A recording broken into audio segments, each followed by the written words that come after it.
अन्नदाता। पग पग पर है संग तुम्हारे अन्नदाता।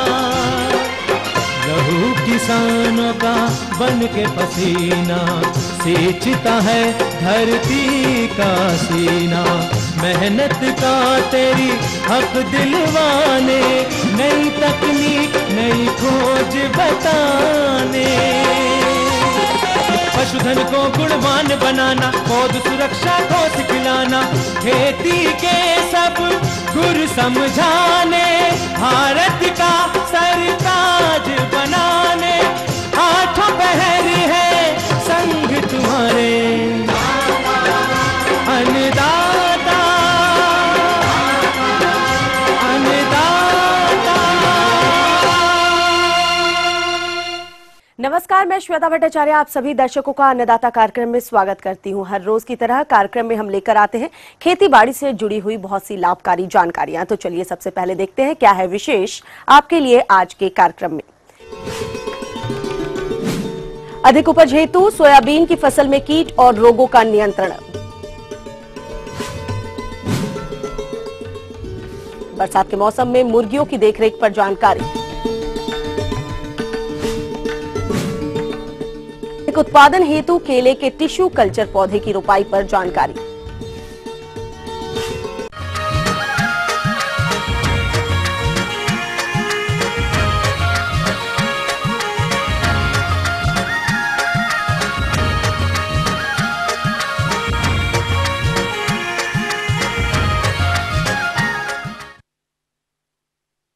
सोयाबीन की फसल वर्तमान में कहीं पुष्पन तो कहीं फलियां बनने की अवस्था पर होगी, लेकिन फसल पर इस वक्त कीट और रोगों का प्रकोप देखने में आ रहा है। यदि इनका नियंत्रण न किया गया तो फसल से कम उत्पादन मिलेगा।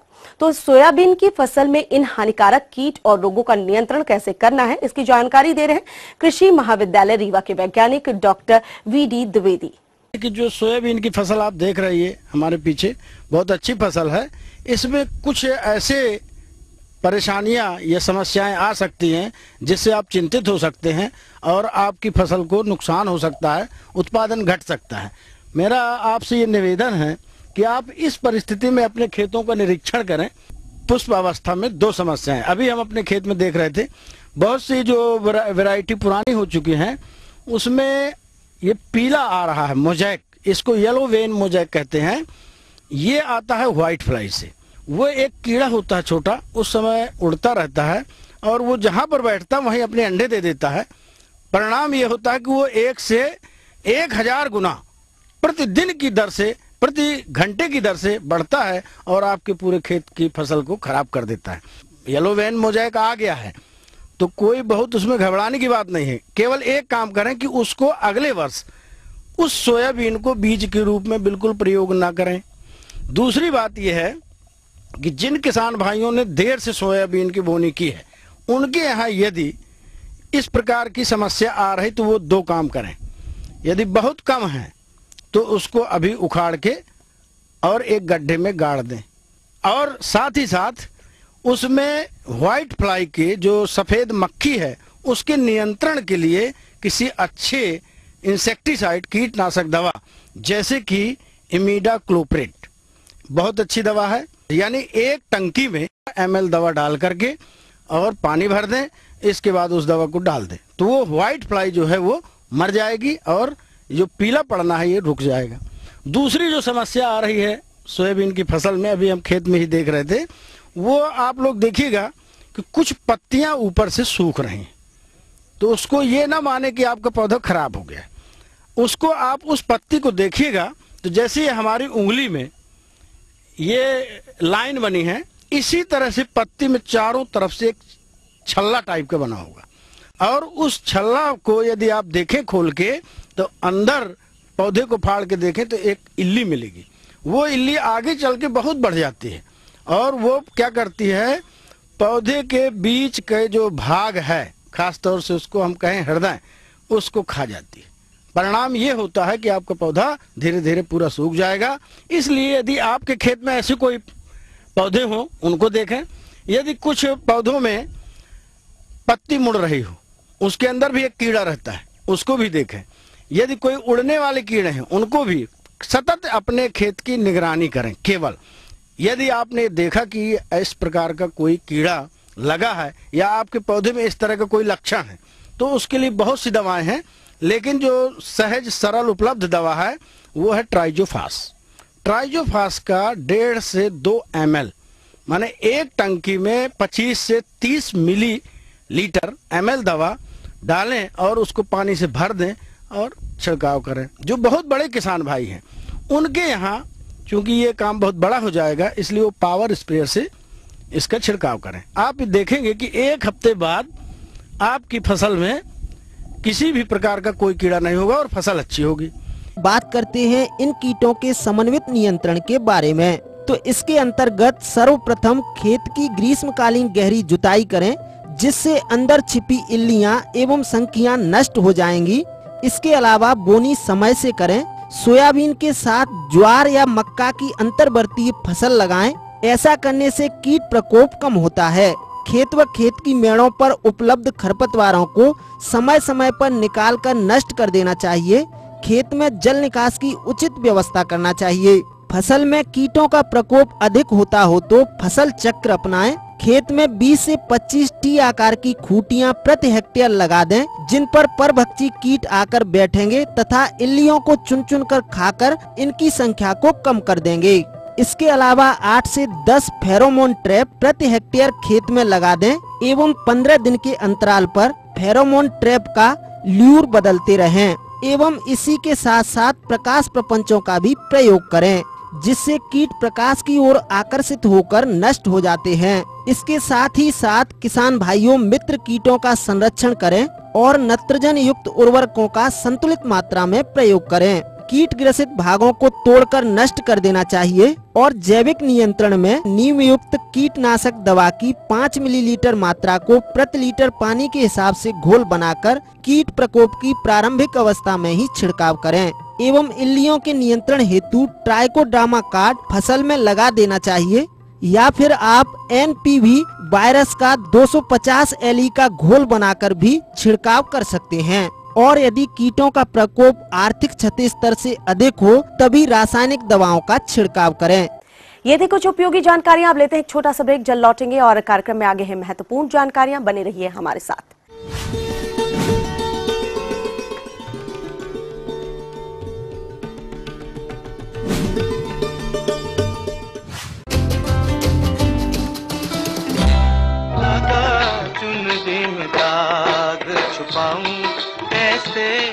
वो रूहानी लफ्ज जो आज भी हैं जहन में।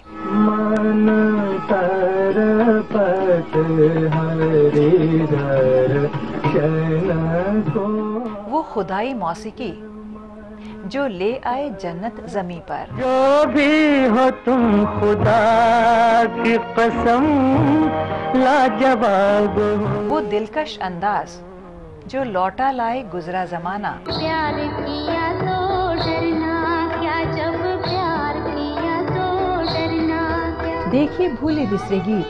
डरना क्या, जब प्यार।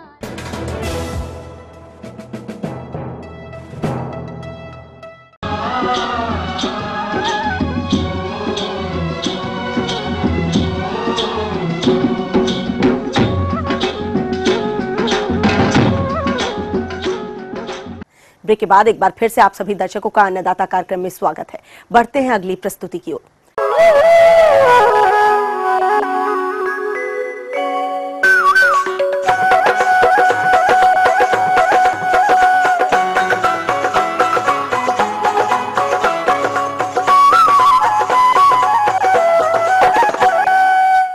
किसान भाइयों, आप सभी जानते हैं कि मुर्गियों की बरसात के वक्त विशेष रखरखाव की जरूरत होती है, तभी आप मुर्गी पालन व्यवसाय से अधिक लाभ कमा सकते हैं। तो कैसे करें इस मौसम में मुर्गियों की देखरेख, आइए जानते हैं वेटनरी कॉलेज रीवा के वैज्ञानिक डॉक्टर गिरिराज गोयल से।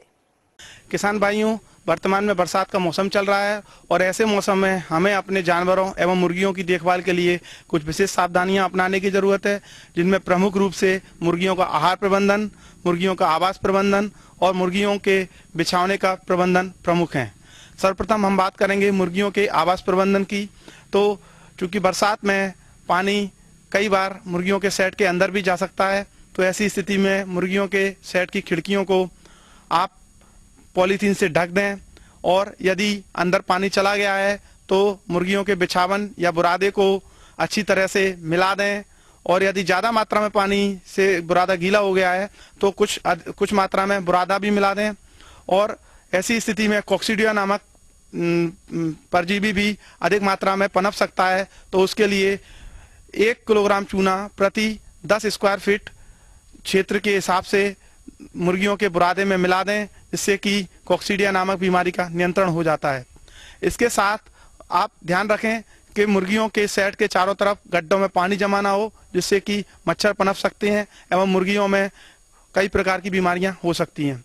और जब वातावरण में पानी कम हो और नमी ना हो तो उस स्थिति में अपने मुर्गियों के सेट के चारों तरफ जो पर्दे पॉलीथीन के आपने ढके हुए हैं उनको अलग कर दें, जिससे कि सेट में हवा का आवागमन सुचारू रूप से हो सके एवं सेट से अमोनिया एवं नमी की मात्रा कम से कम हो, जिससे कि मुर्गियों को श्वसन में आसानी होगी। इसके साथ साथ बहुत छोटी सी बात लेकिन बहुत महत्वपूर्ण बात है किसान भाइयों, कि आपको अपने मुर्गियों के सेट की साफ सफाई नियमित रूप से करना है। उनके खाने के पात्र एवं पानी के पात्र की भी अच्छे से सफाई करना है, क्योंकि बरसात के समय सफाई नहीं करने से बीमारियां पनपने की आशंका बनी रहती है। उसके साथ साथ मुर्गियों के सेट के चारों तरफ भी साफ सफाई बनाए रखना है, जिससे कि मच्छर कीटाणु न पनपें और मुर्गियां सुरक्षित रहें। उसके साथ में किसान भाइयों को आहार प्रबंधन पर भी विशेष ध्यान देना चाहिए, क्योंकि बरसात के समय मौसम में नमी होने के कारण दाने में फंगस लग सकती है और उस फफूंद के कारण मुर्गियों में एफ्लाटॉक्सिस नामक बीमारी हो सकती है। इससे बचाव के लिए नियमित रूप से दाने का परीक्षण करवाएं एवं खली को अच्छी तरह से बंद हवा से सुरक्षित पात्र में रखें। ऐसा करने से आपके मुर्गियों की अंडा उत्पादन एवं वृद्धि दर उच्च बनी रहेगी। एक और महत्वपूर्ण बात मुर्गियों के पानी के बारे में। बरसात में चूंकि पानी में कई प्रकार के परजीवी एवं जीवाणु बहकर आ सकते हैं, और उस पानी का यदि मुर्गियों के पिलाने के लिए इस्तेमाल करते हैं तो मुर्गियों में वो बीमारियां हो सकती हैं। इसके लिए सबसे अच्छा तरीका है कि मुर्गियों के पानी को निर्जलीकरण किया जाए। उसके लिए बाजार में उपलब्ध सैनिटाइजर्स को उचित मात्रा में मुर्गियों के पानी में मिलाएं। उसके बाद में यदि मुर्गियों में नमी के कारण श्वास में कुछ तकलीफ दिखाई दे रही है तो मुर्गियों के पानी में विटामिन सी और इलेक्ट्रोलाइट की थोड़ी मात्रा मिला दें, जिससे कि उनमें स्ट्रेस से निवारण की क्षमता मिलेगी।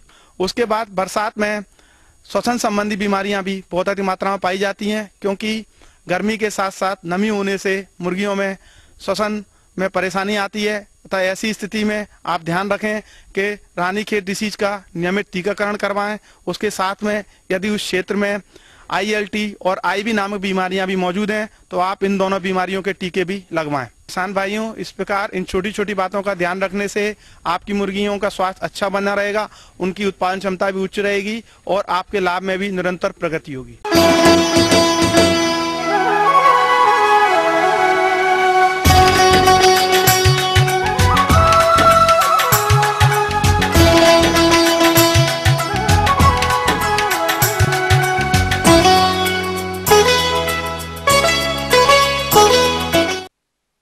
अदरक की फसल इस समय वृद्धि और विकास की अवस्था पर है। फसल का वृद्धि और विकास आगे भी ठीक ढंग से चलता रहे और किसी प्रकार की व्याधियां न आए, इसके लिए फसल का प्रबंधन कैसे करना है, आइए जानते हैं एक कृषि वैज्ञानिक डॉक्टर TV सिंह से। आजकल अदरक की फसल लगी हुई है किसानों के यहाँ, तो इसमें लगभग जमाव हो गया है और कुछ जमाव कम हुआ है कुछ जगह। उसका कारण है कि कुछ रोग एवं कीटों का प्रकोप ऐसा होता है कि जमाव कम होता है और आगे भी समस्या आती है। अदरक की फसल में कई प्रकार के रोग लगते हैं, जैसे इसमें एक तो रोग लगता है पर्णचित्ती रोग। पर्णचित्ती रोग टेफ्राइना नामक फफूंदी से लगता है और इस रोग के लगने पर अदरक की पत्तियों पर छोटे छोटे धब्बे बन जाते हैं। कुछ लालिमा लिए हुए ये धब्बे होते हैं और बाद में ये धब्बे भूरे रंग के बन जाते हैं, फिर आकार में बढ़ने लगते हैं और पत्तियां सब पीली पड़ जाती हैं। तो इससे रोकथाम के लिए किसानों को चाहिए कि इसमें मैंकोजेब 2.5 ग्राम प्रति लीटर का घोल बनाकर जैसे ही रोग की शुरुआत हो तभी छिड़काव करें और 15 दिन के अंतराल पर दूसरा छिड़काव पुनः करें। दूसरा, एक इसमें पर्ण धब्बा रोग लगता है। तो पर्ण धब्बा रोग भी कवक से ही होता है, फफूंदी से होता है। कोलेटोट्राइकम नामक फफूंदी होती है और पर्ण धब्बा में भी कुछ छोटे छोटे धब्बे बन जाते हैं और शुरू में ये 3-4 सेंटीमीटर लंबे होते हैं और चौड़ाई कम होती है। अंदर का इनका रंग सलेटी रंग का होता है और बाहर से किनारे भूरे रंग के होते हैं। धीरे धीरे ये धब्बे आकार में बढ़ते जाते हैं और इससे पत्तियां धीरे धीरे सूख जाती हैं और सूखने के बाद में पौधा कमज़ोर पड़ जाता है और उपज में भारी कमी आ जाती है। तो इसकी रोकथाम के लिए कार्बनडाजिम 0.1% का घोल बनाकर छिड़काव करें अथवा कॉपर ऑक्सीक्लोराइड 30 ग्राम प्रति 10 लीटर पानी में घोल बनाकर इसका छिड़काव कर सकते हैं। तीसरे, इसमें एक जो सबसे मुख्य रोग है अदरक का, वो प्रकंद गलन का रोग है। प्रकंद गलन के रोग में इसमें प्रकंद जो है गलने लग जाते हैं। तो इसके लिए ज़रूरी होता है कि हमें मैंकोजेब का 0.25% का घोल बनाकर प्रकंदों को उसमें डुबाना चाहिए और 1 घंटा डुबाने के बाद छाया में सुखाने के उपरांत तभी बुआई करनी चाहिए। लेकिन यह है कि जिन किसानों ने बीजोपचार नहीं किया है, अगर प्रकंद गलन का रोग अब आ रहा है तो उसके कारण से ऐसा होता है कि प्रकंद से लेकर ऊपर तक उसमें जो जोड़ होता है, जोड़ पर वो गलन दिखाई देता है और धीरे धीरे पूरा प्रकंद गलने लग जाता है।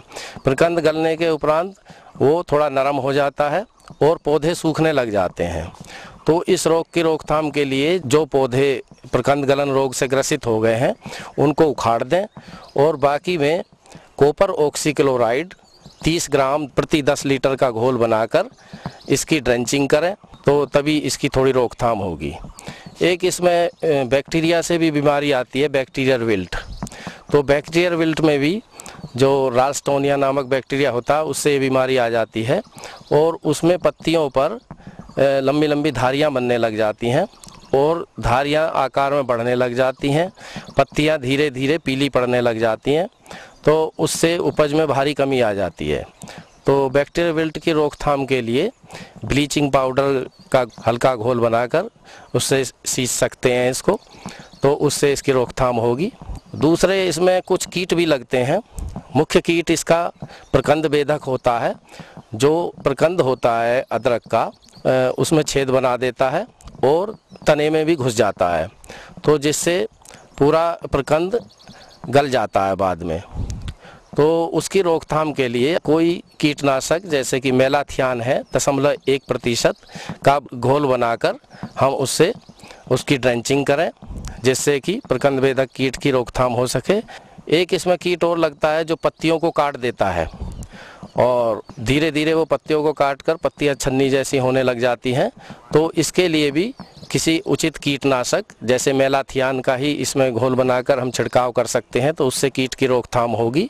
तो इस तरीके का आप इसमें जो है ध्यान रखेंगे इन बातों को। आगे और भी है कुछ रोचक जानकारियां, पर यहाँ पर रुकेंगे एक और कमर्शियल ब्रेक के लिए। जल्द हाजिर होते हैं।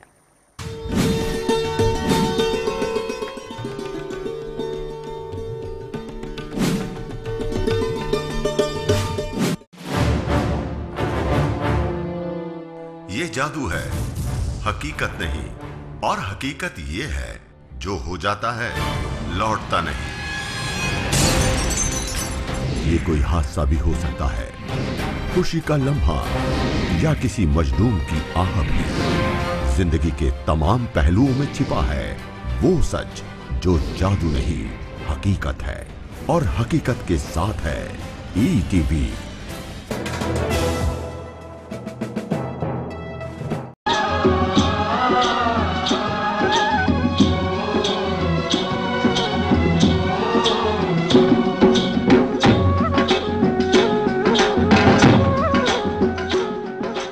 ब्रेक के बाद आप सभी दर्शकों का स्वागत है। चलिए अब रुख करते हैं अगली कड़ी की ओर।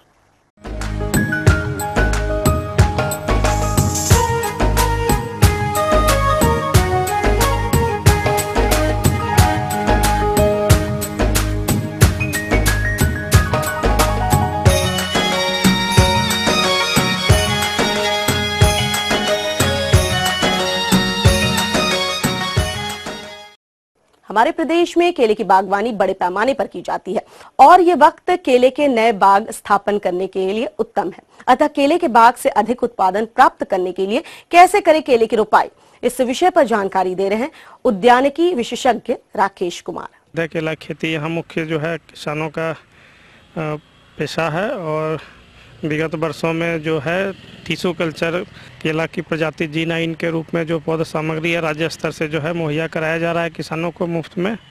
इसकी खेती प्रारंभ करने के पहले जो है हम लोग गड्ढे की तैयारी करते हैं। जो गड्ढे की तैयारी का मुख्य हमारा जो समय होता है वह मई माह में ही प्रारंभ हम लोग कर देते हैं, क्योंकि उस समय सूरज की जो तपती किरणें हैं उससे जो है हमारा मिट्टी में जो कीड़े हैं या फिर जो रोग व्याधि के कारण हैं वो सभी जो है नष्ट हो जाते हैं। और उस समय जब हम गड्ढे की तैयारी करते हैं तो ऊपर वाली आधी मिट्टी को एक तरफ और दूसरे नीचे जो है आधी मिट्टी को उसको एक तरफ कर देते हैं और 15 दिन लगभग उसको छोड़ देते हैं। और फिर हम लोग उसमें संचित मात्रा में जो खाद उर्वरक की ज़रूरत होती है NPK वह और कंपोस्ट यह डाल के गड्ढे को भर देते हैं। और गड्ढे जब हम भरते हैं तो उसकी हाइट जो है थोड़ी ऊंची रखते हैं ताकि जो वर्षा के मौसम में हमारा जो गड्ढा है वह लेवल में आ जाता है। इसकी पौधरोपण सामग्री जब हम प्राप्त कर लेते हैं तो इसका खेत में जो है हम लोग जुलाई से लेके सितंबर माह तक जो है इसको लगा सकते हैं। यह रोपनी करते समय हम लोग ध्यान देते हैं कि पौधे से पौधे की दूरी एवं पंक्ति से पंक्ति की दूरी जो है वह 1.8 मीटर इंटू 1.8 मीटर जो है होना चाहिए, अर्थात 1 हेक्टेयर में लगभग 3086 पौधे जो है लगते हैं। और उसके बाद फिर जो है हम लोग उसको वर्षा का मौसम में चूँकि लगता है तो उस समय मौसम के हिसाब से सिंचाई की आवश्यकता को देख लेते हैं। तो उस समय मिट्टी को हम लोग देखते हुए आवश्यकता अनुसार 7 दिन अथवा 15 दिन के अंतराल पे जो है सिंचाई करते हैं। एक चीज़ और ध्यान रखने की ज़रूरत है, जब हम लोग पौधे को लगाते हैं उस समय गड्ढे में ट्राइकोडर्मा जो है 10 ग्राम प्रति पौधा जो है डाल देते हैं। साथ ही जो है हम थीमिट भी जो है वो डालते हैं ताकि जो मिट्टी में कीड़े मकोड़े यदि रह जाते हैं तो वो जो है मर जाएंगे। और ट्राइकोडर्मा हम लोग इसलिए डाल देते हैं कि जो कुछ फंगल डिजीज़ है या फिर जैसे पनामा विल्ट रोग की संभावना होती है तो वहाँ पे एक जो है प्रिकॉशन के रूप में हम लोग लेते हैं, उससे उसका प्रकोप जो है काफ़ी कम हो जाता है। और फिर जब हम ये बगीचा लगा देते हैं तो फिर नियमित अंतराल पे जो है हम इसमें खरपतवार जो उगते हैं उसकी साफ सफाई रखते हैं। और इसमें मुख्य रूप से जो है पनामा विल्ट है, सिगाटोका डिजीज़ है, ये बीमारी जो है समय समय पे होती है। तो इसके लिए हम लोग कार्बेंडाजिम का जो है 2% का लगने के दूसरे, चौथे और छठे महीना में छिड़काव करते रहते हैं।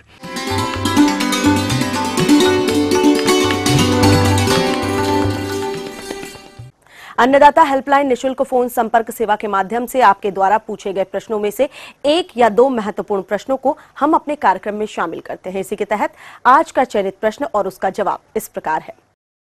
अन्नदाता निशुल्क फोन संपर्क सेवा के माध्यम से पूछे गए प्रश्नों में से आज हमने जिस प्रश्न को कार्यक्रम में शामिल किया है उसे पूछा है ग्राम तिलगवां, जिला जबलपुर के कृषक कंचन सिंह ने। यह कद्दू वर्गीय फसलों में किए जाने वाले प्रबंधन कार्यों पर जानकारी चाहते हैं। तो कंचन सिंह जी, आपकी जानकारी हेतु प्रस्तुत है कार्यक्रम का यह अंश। अपनी बेल वाली फसलें हैं जिसमें करेला, लौकी, कुम्हड़ा, तरोई, इस प्रकार की फसलें अपने आसपास जो खाली जगह है उसमें लगाते हैं। खासकर जो कुम्हड़ा की फसल है, इस समय आपकी जो फसल होगी वो अपने बहुत पौधे जो है वानस्पतिक वृद्धि की अवस्था में होंगे। जो इस समय जो फसल होगी आपकी लगभग जो है 1 या 1.5 फीट या 2 फीट की अवस्था पे होगी।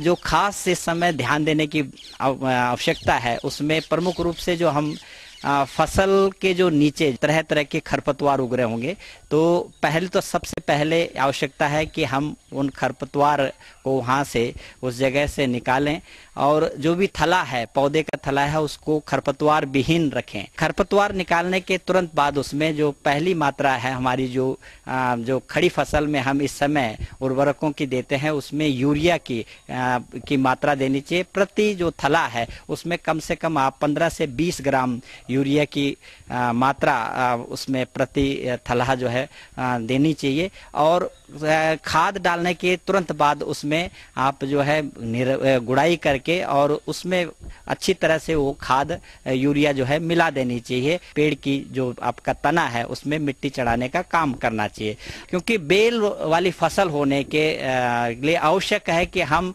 इसको बेल को चढ़ने के लिए एक मचान कम से कम 6 से 7 फीट ऊंचा इसके लिए चढ़ने के लिए जगह बनाएं। जितनी आप इसके लिए फैलने के लिए जगह बनाएंगे उतनी इसमें फलत अच्छी होगी। हमेशा ध्यान रखें, जल निकासी की व्यवस्था करें, जड़ के पौधे की जड़ के पास पानी एकत्रित न होने दें। इस वर्ष जो है पानी कम गिर रहा है और कई बार ऐसा होता है कि 15-20 दिन तक जो है पानी नहीं गिर पाता है। तो ऐसी परिस्थिति में आप सभी किसान भाइयों को हम यही सलाह देते हैं कि जो आपका थला है, जो जड़ के आसपास की जगह, उसमें जो है आप जो अपनी पुआल है या फिर जो जितना भी सड़ा हुआ आपका कचरा है, जो जैविक खाद है, उससे आपको उससे जो है पलवार कर देनी चाहिए, मल्चिंग, जिससे कि नमी बनी रहे। बहुत जो आपकी कद्दू वर्गीय सब्जियां हैं इसमें बहुत आवश्यक है कि जड़ के आसपास जो है पर्याप्त नमी बनी रहे। और अगर पानी की कमी पड़ती है तो ऐसी अवस्था में आप उसमें जो है 10-12 दिन के अंतराल पे उसमें हल्की सिंचाई करते जाए ताकि पौधे का जीवन बचा रहे। आर्द्रता वातावरण में बढ़ती है तो साथ में इसमें तरह तरह के रोग भी आते हैं। एक रोग जो आप अच्छी तरह से जानते हैं कि पत्तियों में जो है सफेद रंग के दाग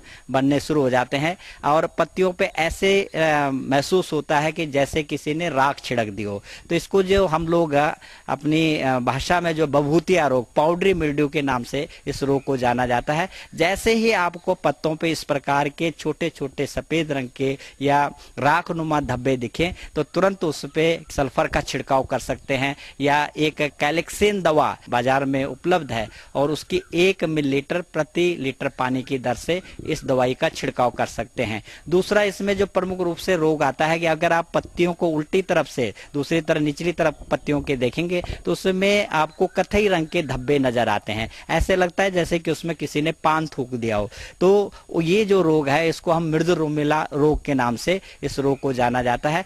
इसके लिए आप जो प्रोपेकोनाजोल, हेक्साकोनाजोल, इनमें से कोई भी दवाई का आप इसमें छिड़काव कर सकते हैं 1 ml प्रति लीटर पानी की दर से। साथ में जो आप देखेंगे कि इस समय जो है कीट का प्रकोप कई बार देखा जाता है कि इसमें लाल कीट का प्रकोप, कीट जो है पत्तियों को खा जाता है। जैसे ही आपको एक कीट दिखाई दे तो उस फसल उस पे जो है आप कोई भी जैसे आपका जो है मैलाथियोन डस्ट ले सकते हैं, उसको जो है 1:7 भाग जो है राख के साथ मिला करके फसल पे जो है सवेरे के समय या शाम के समय उस पे बुरकाव कर दें।